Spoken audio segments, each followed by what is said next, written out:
Joining us right now is our pal Mike Rizzo, President of Baseball Ops, General Manager of the Washington Nationals. Good morning, Mike. Hey, good morning, guys. How are you? What is the daily life like for Mike Rizzo right now? Well, it's pretty mundane at times. There's a lot of telecommunications, Zoom calls, conference calls. That kind of locks up the early morning part of the day, and then I try and make several phone calls a day, just kind of touching base with staff members and players and that type of thing. Kind of frequently touching base with those guys just to say hello and that type of thing. And then other than that, just trying to get a little blood flow, some exercise, and just trying to keep sane, you know what I mean? And like everybody else, watching a lot of Netflix and that type of thing. So nothing out of the ordinary.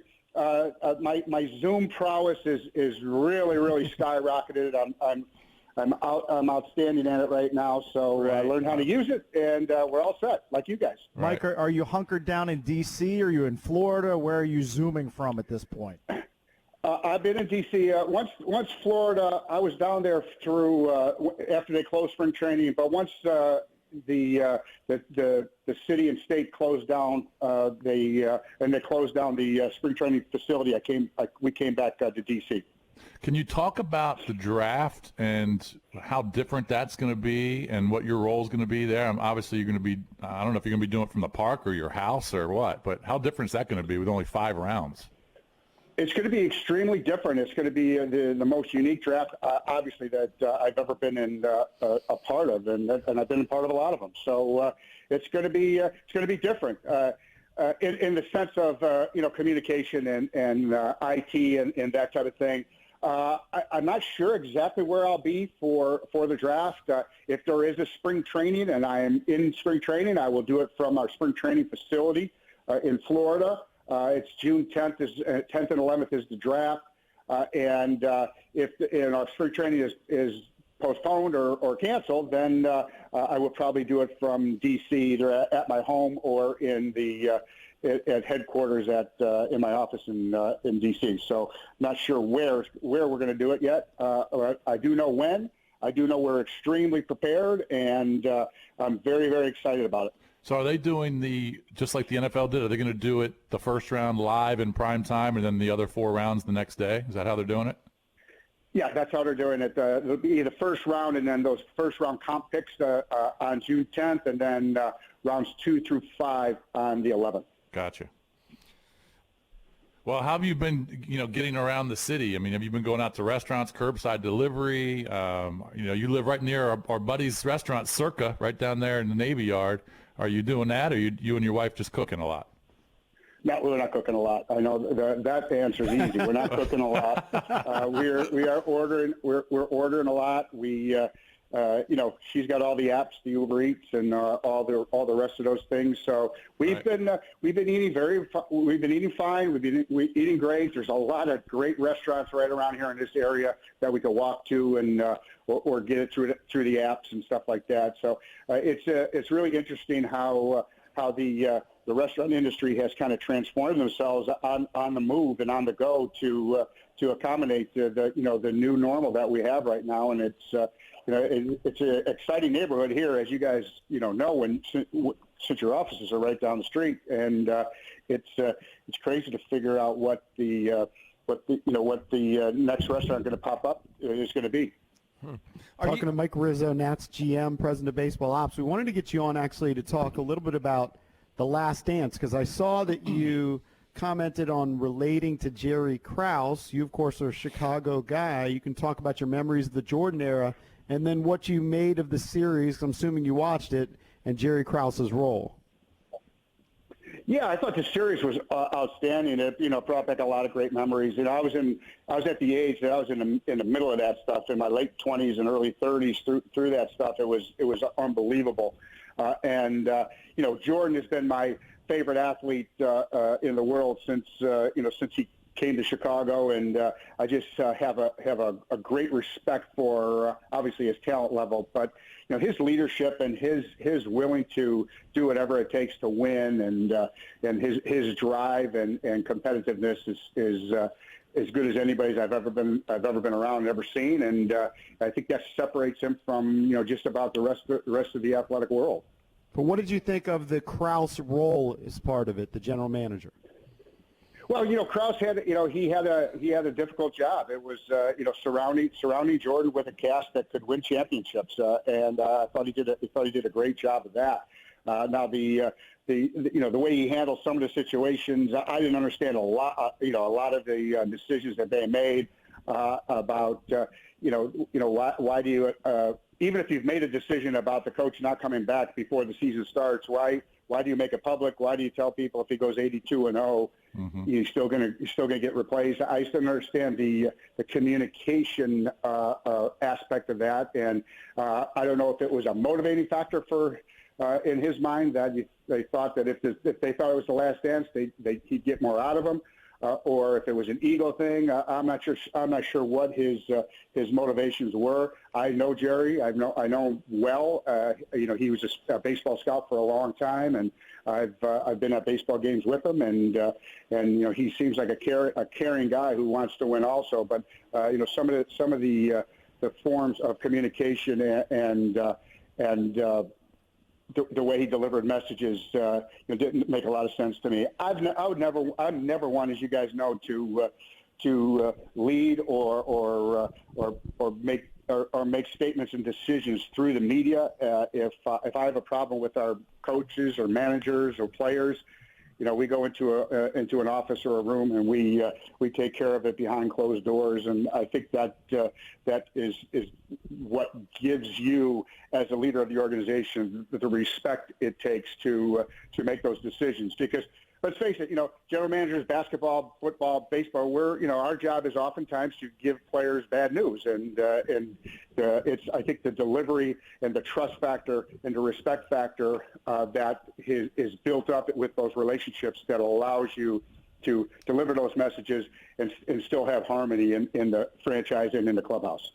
How crazy is it, too, that, Krause is one of those guys that would work in multiple sports. You've worked with both those guys, right? Because you also work with Stan Kasten, right, who's done that kind of thing in multiple sports. Do you think you could do that, Mike? Do you think you could pick up another sport and be an evaluator and be an effective, person at that, with it, let's say, basketball or football? I know baseball. I know the nuances of it. I know the movements of it. I know I have an innate sense that when I see an infielder, I know footwork and glove work and hand positioning and hitters and that type of thing. I do think that I could lead in another sport and that type of thing. I would not consider myself an evaluator of other sports. I would be a fan like everybody else. When I talk about basketball players and football players and that type of thing, I know athleticism and I know makeup and I know work ethic and that type of thing. But I couldn't tell you if this sophomore in high school has the crossover dribble it takes to be a point guard in the NBA. That's the type of things that I don't have expertise in, but as far as leading a franchise and directing a group of people to have a common goal, which is winning the championship, I think I could. Yeah, who else has done that is Joe Gibbs. Kind of exactly the way you describe it, too, as the leader, right? He's done that in NASCAR. Mm-hmm. He did that in the NFL. And I don't think Joe would be the tell you exactly what's going on underneath the hood, but he can put an organization together and he can win championships. Sure, and I think that when you're talking about the top decision maker in a franchise, I think that's as important a skill as any, because then that person would go out and get that evaluator to make those decisions, and if you put the right people in place, and there's a trust factor there, and you can defer to other people's egos and expertise, I think it all fits, and that's how this magic happens. You talk about being able to see a kid, like say your sophomore year in high school, and knowing, okay, that guy's got a big league glove already. Can you go back to your scouting days, or even now as your general manager, when you're getting reports, who's the earliest you've ever ID'd an MLB guy and been correct? Like, you see a kid in 8th grade and you go, that kid's going to play in the big leagues. Right. The best major league player I've ever scouted as a young high school guy was Griffey Jr. He was a guy in Cincinnati that he looked the part.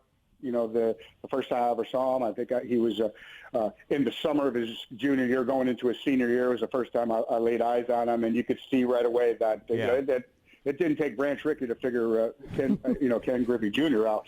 So I mean, he had all the skills and all the tools and the lineage and the background and the body type and the swing path and the skill set, the run, throw, hit tool, and he was probably as slam dunk of a guy as I've ever looked at.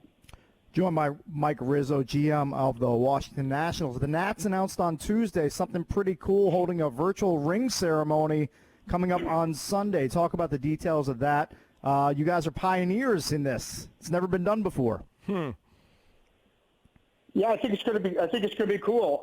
It's kind of bittersweet. The sweet part is that we're going to have a ceremony with a big part of our fan base. Bigger than we would have if we were to held it at a regular baseball game. 44,000 we'd have.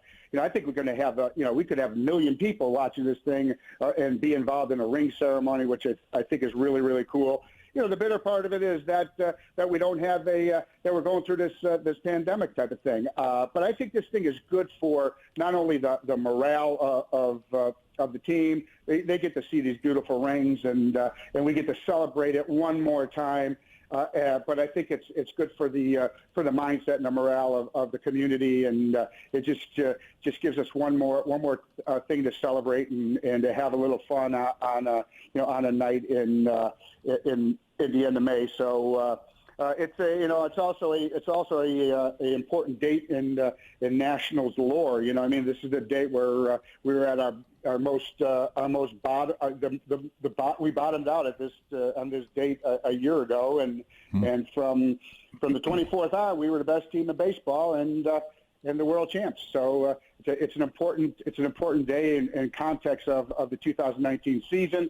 I think it's an unbelievably important part of the Nationals' history, and I think it's going to be really nice for a big part of our fan base in the DMV to embrace this thing. So I'm really excited about it. I can't wait to see our rings and to have them and to wear them around, and it's going to be something great pride and accomplishment, and I'm sure it'll be very, very emotional for a lot of us. It will be for me. I know that much. You have a ring though from your days with Arizona, right? I do. It's a beautiful ring. I wear it. I'm not a jewelry guy, so I don't wear rings in general. But I used to wear my Arizona Diamondback ring with pride the most important day of the baseball season, and that's the first day of the amateur draft. I'll continue to do that with my Nationals ring. And Coco asked me the other day on the show, would I ever wear both rings at the same time? And I said the only way I would wear two rings if there were two Washington National rings, and then I definitely would. Nice. Mike, when and if there is another spring training, hopefully there is sooner than later, how long do you think it takes the players to get back into where they were, first week of March?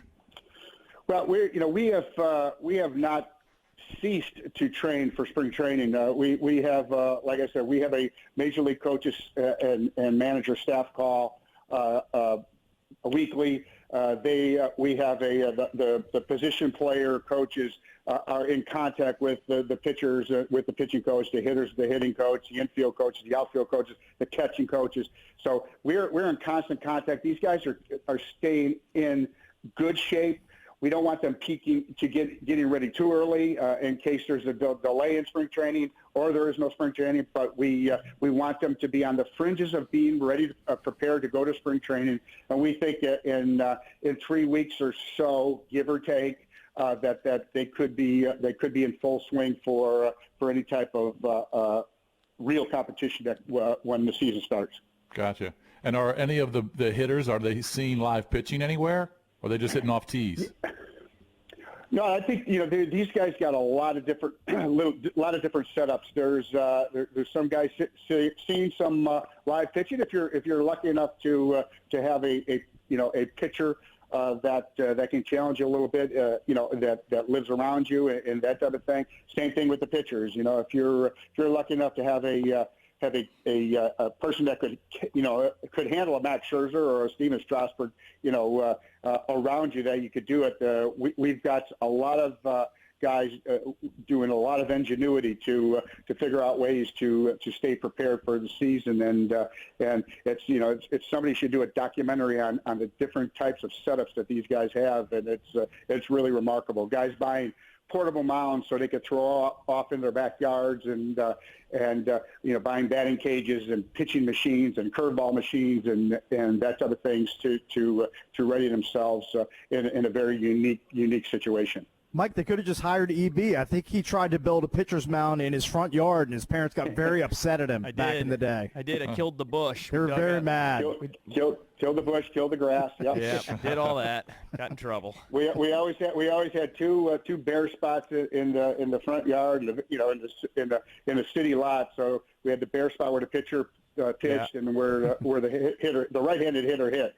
The left-handed box was pretty still had a lot of grass to it. We also had 127 dents in my dad's Malibu Classic. That was kind of the backstop. Yeah. Wasn't good.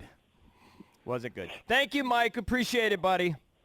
All right, guys. I appreciate it. Be safe, be healthy, and hopefully you see you very, very soon. Yeah, very soon, Bow.